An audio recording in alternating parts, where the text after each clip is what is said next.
بسم اللہ الرحمن الرحیم۔ ملکہ برطانیہ الزبتھ 96 سال کی عمر میں انتقال کر گئیں۔ صرف 4 سال بچے تھے کہ ان کی زندگی کی سینچری پوری ہو جاتی، لیکن اللہ کا کرنا یہ ہوا کہ ملکہ کا انتقال 96 سال کی عمر میں ہو گیا۔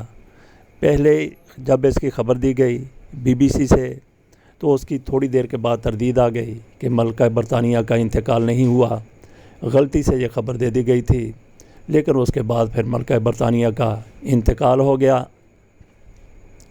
انہوں نے اپنی زندگی میں ہی اپنے بیٹے شہزادہ چارلس کو والی تخت بنا دیا تھا۔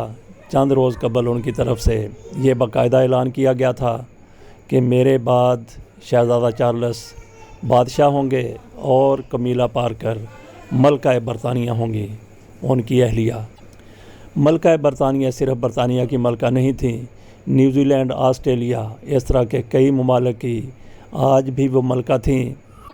ان کے انتقال کے سوگ میں برطانیہ کا جھنڈا 10 دن تک سرنگوں رہے گا، 10 دن تک سوگ منایا جائے گا۔ دولت مشترکہ کے ممالک جن میں پاکستان، انڈیا اور دیگر بھی شامل ہیں، ان ممالک میں بھی سوگ کا اعلان کیا گیا ہے۔ جو انسان اس دنیا میں آیا اس نے چلے جانا ہے۔ ملکہ برطانیہ نے 96 سال عمر گزاری۔ ان کی ساری عمر ادھر سے سورج نکلا ادھر غروب ہو گیا، اسی طرح سے 96 سال گزر گئے۔ اگر اللہ تعالیٰ ان کو 10 سال مزید کی مہلت دیتا پھر بھی ان کا انتقال ہونا ہی تھا۔ مزید تفصیلات آئندہ ویلاگ میں ہم پیش کریں گے۔ اجازت دیجیے۔